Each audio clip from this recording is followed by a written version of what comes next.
vocês estão? Que é a professora Sara e a professora Joelma de Física, Química, e a gente está aqui para mostrar a vocês como que a natureza se completa na cozinha. Então a gente vai fazer uma receita, tentar, né, Joelma? Tentar fazer uma receita, que a gente é muito expert nesse assunto. E aí vamos mostrar algumas coisas que são fundamentais para que vocês entendam no conhecimento de natureza.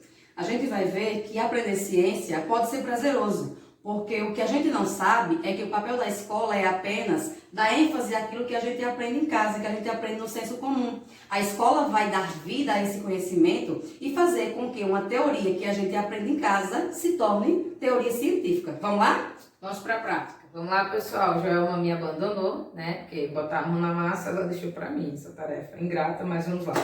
Pessoal, uma coisa que eu tenho que alertar vocês, e aí começa a primeira aplicação prática.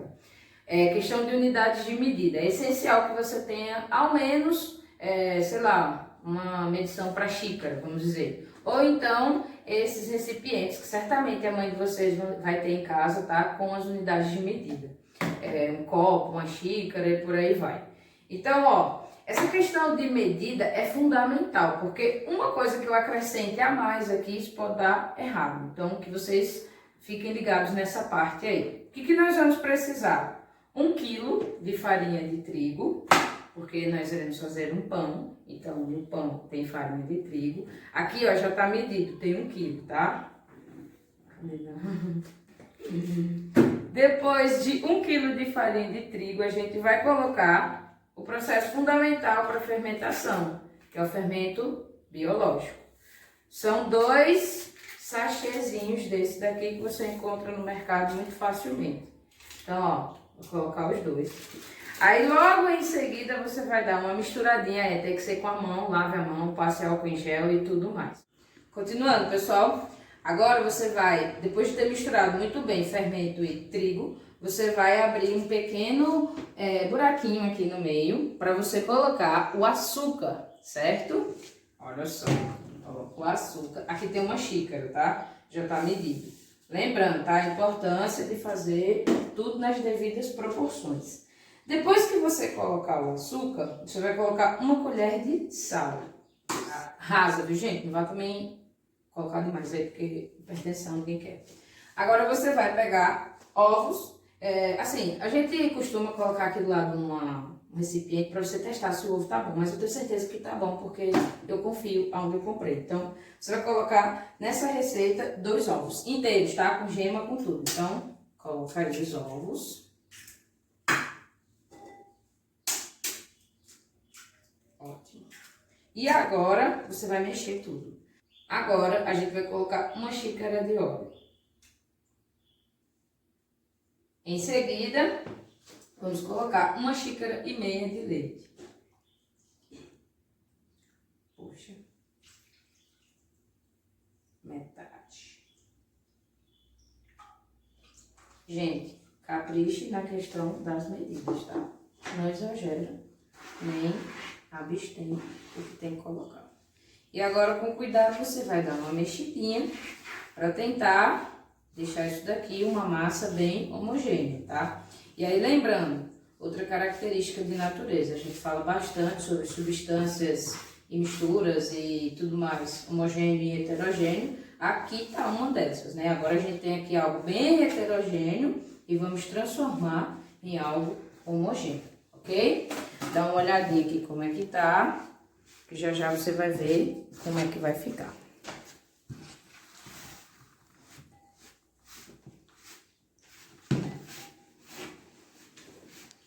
Próximo passo agora é mexer. Pessoal, a superfície onde você for sovar a massa, você tem que untar. Então, você reserva um pouquinho de óleo e passa sobre a superfície. Não precisa nem dizer, né? Que você, antes de passar o óleo, deve ter colocado álcool em gel, higienizar e todos os cuidados que vocês sabem que são mais do que necessários. Então, você passa o óleo para que evite que a massa grude em excesso. Mulher, tem que gravar, você só... Eu vou botar um fundo musical, já que você tá conversando. Isso é ridículo, filho. Você e o Joelma junto, é a última vez, realmente.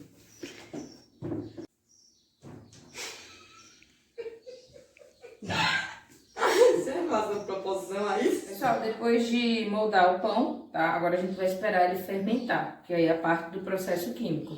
Quando a gente colocou lá no início o trigo, lembrando que o trigo é um carboidrato, tá? E como todo carboidrato, a gente sabe que ele tem açúcar, tá? A glicose. Então essa molécula de glicose, ela vai ser quebrada através do fermento que a gente colocou, que é a levedura, ok? Esses micro-organismos irão agir e o que vai acontecer? Vai liberar duas coisas fundamentais, gás carbônico, tá?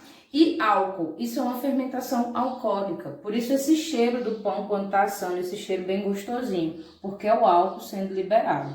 Então vocês vão notar que daqui a pouquinho esse pão vai estar o dobro, mais ou menos, do tamanho, por aí vai. E aí, galera, voltei. Sabemos que um processo de culinária, não somente um pão se faz como a Sara, né, que estava lá mexendo massa. A gente precisa também entender como funciona o nosso forno. Neste caso aqui, um forno a gás. Então, para isso, a gente vai aprender alguns nomes de alguns elementos externo e interno. Aqui a gente tem o nosso botão de acendimento, chamado de interruptor, e o nosso botão de acendimento aqui, também chamado de manípulo, que é o que vai liberar a passagem do gás para o nosso forno. Vamos agora aprender os nomes de algumas partes internas. Então, gente, internamente, nós vamos analisar algumas partes para compreender o processo de cozimento do pão dentro do forno. Aqui a gente tem, em primeira análise, um coletor de gordura, uma placa metálica responsável por não permitir que a gordura atinja a chama e faça fumaça. Na segunda parte, nós temos aqui as prateleiras, também são metálicas, porém, diferente do coletor de gordura, ela possui áreas vazadas para permitir que o calor suba pelo processo de convecção. A outra parte do forno que nós vamos analisar são as paredes internas. Essas paredes, elas são chamadas de paredes esmaltadas. E mais uma vez a gente vê a ciência aqui, né, Sara? Com certeza. Esse esmalte aí, os poros dele são bem pequenininhos. É o que acontece, a gordura vai respingar e ela não vai penetrar, porque como os poros são pequenos, vai ficar meio que superficial. Então você vai conseguir fazer a limpeza de maneira mais fácil. Por esta razão, esses fogões, eles recebem o nome de autolimpantes, porque eles se autolimpam sem precisar de tanto esforço da nossa parte.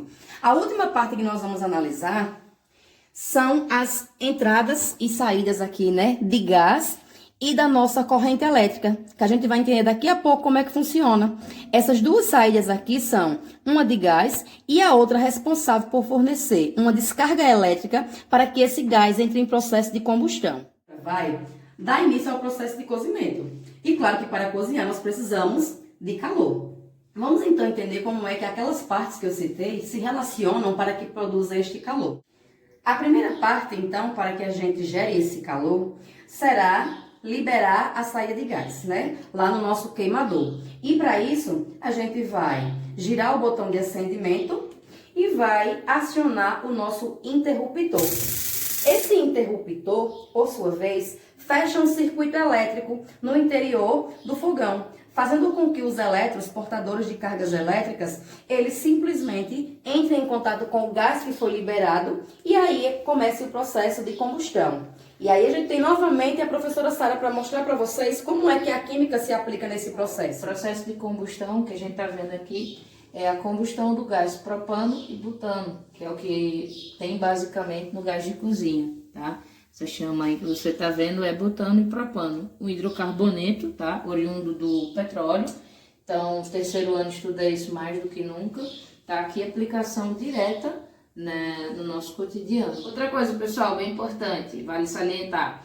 Essa chapa aqui, ó, ela é de metal, é um metal. Qual metal? Ferro. Tem níquel, tem cromo aqui. E aí uma coisa que a gente observa, por que é um metal aqui dentro? Porque o metal é ótimo condutor de calor, tá?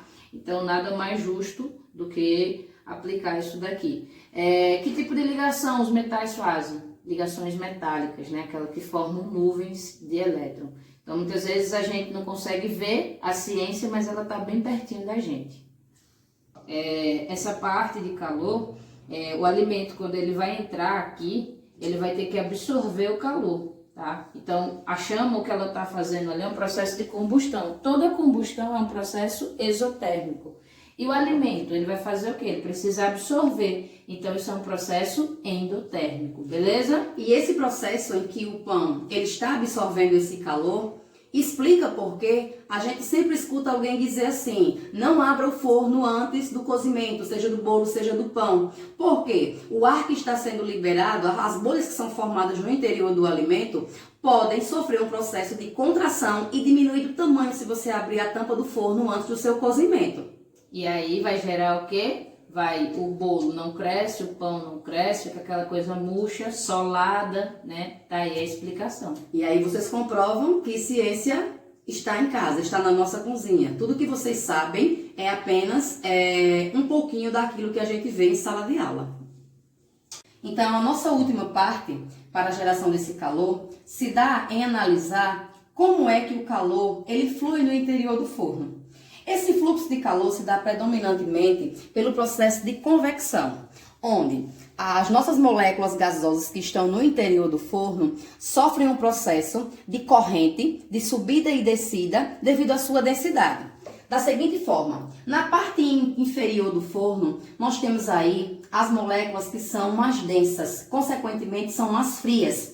Quando elas são aquecidas por esta chama que sobe através dessa placa metálica, elas se tornam mais quentes e, consequentemente, menos densas, subindo. Ao subir, ela empurra as moléculas que estavam na parte superior para baixo, formando uma corrente de convecção. E aí, é por esta razão que, em determinadas receitas que a gente vai fazer, a gente sempre segue aquele padrão. Pré-aqueça o forno antes do cozimento, para que esse processo se dê e a gente tenha um equilíbrio térmico entre todas as moléculas gasosas.